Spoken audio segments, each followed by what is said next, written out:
आज हम बात करेंगे थैलेसीमिया पे।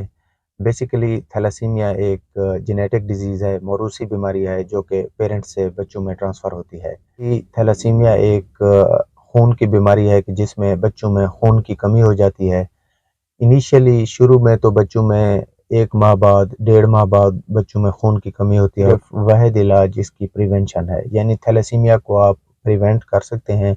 तो आज की वीडियो में बेसिकली हम देखेंगे कि थैलेसीमिया की प्रिवेंशन कैसे पॉसिबल है और इसको कैसे प्रिवेंट किया जा सकता है। जैसा कि मैंने आपको बताया कि थैलेसीमिया एक जेनेटिक डिजीज़ है, पेरेंट्स से ये बच्चों में ट्रांसफ़र होती है। तो इसमें जो सबसे अहम चीज़ है वो तो बिफोर मैरिज पेरेंट्स की स्क्रीनिंग है।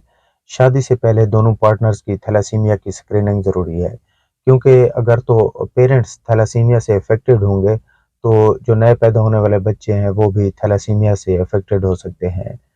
तो इसमें मैं ये एक और चीज़ ऐड करना चाहूँगा कि थैलेसीमिया को जब हम कैटेगराइज़ करते हैं तो इसकी सिवियरिटी के हिसाब से हम इसको 3 में डिवाइड करते हैं। थैलेसीमिया मेजर, थैलेसीमिया इंटरमीडिएट और थैलेसीमिया माइनर।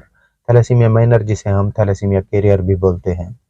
थैलेसीमिया मेजर वो बच्चे होते हैं जो कि सीवियर डिजीज़, जिनमें सीवियर डिजीज़ होती है, जिनमें बार-बार खून लगता है और जिनका एवरेज लाइफ स्पैन 15 से 20 साल का होता है और 15 से 20 साल के बाद इनकी डेथ हो जाती है। थैलेसीमिया इंटरमीडिएट भी इनिशियली 1 से 2 महीने बाद, 3 महीने बाद ब्लड लगता है, लेकिन बाद में ये भी थैलेसीमिया मेजर की तरह बिहेव करते हैं। ये जो थैलेसीमिया माइनर होते हैं, ये थैलेसीमिया कैरियर भी इनको बोलते हैं, ये एडल्टहुड में सर्वाइव करते हैं।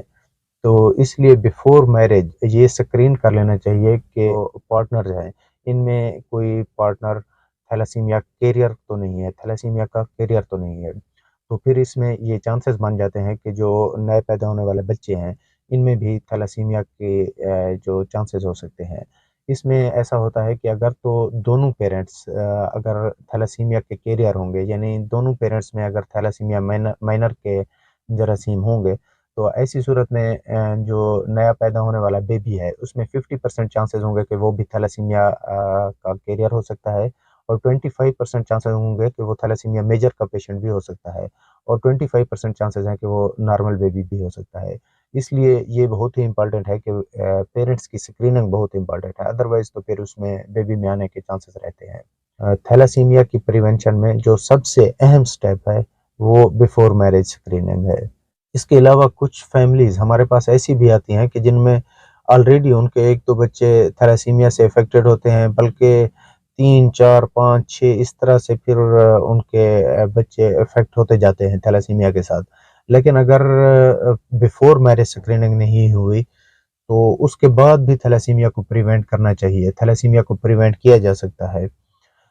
लेकिन चूँकि हमारे यहाँ इसकी भी अवेयरनेस नहीं है, तो उसमें एक के बाद दूसरा, फिर तीसरा, फिर चौथा, इस तरह भी थैलेसीमिया के पेशेंट उन उस फैमिली में आते जाते हैं। इन बच्चों को हर 15 से 20 दिन के बाद ब्लड ट्रांसफ्यूजन की ज़रूरत होती है। इनिशियली तो ये पेरेंट्स के लिए बहुत मुश्किल होता है कि वो उनके लिए ब्लड अरेंज करें। ज़ाहिर है वो सोसाइटी के लिए भी एक कंसर्न बन जाता है कि उनके लिए ब्लड तलाश करें। तो यहाँ पे भी प्रिवेंशन बहुत ज़रूरी है। अगर किसी फैमिली में 1-2 बच्चे थैलेसीमिया के हो जाते हैं, तो ऐसी सूरत में भी नेक्स्ट प्रेगनेंसी में भी थैलेसीमिया को प्रिवेंट करना बहुत ज़रूरी होता है।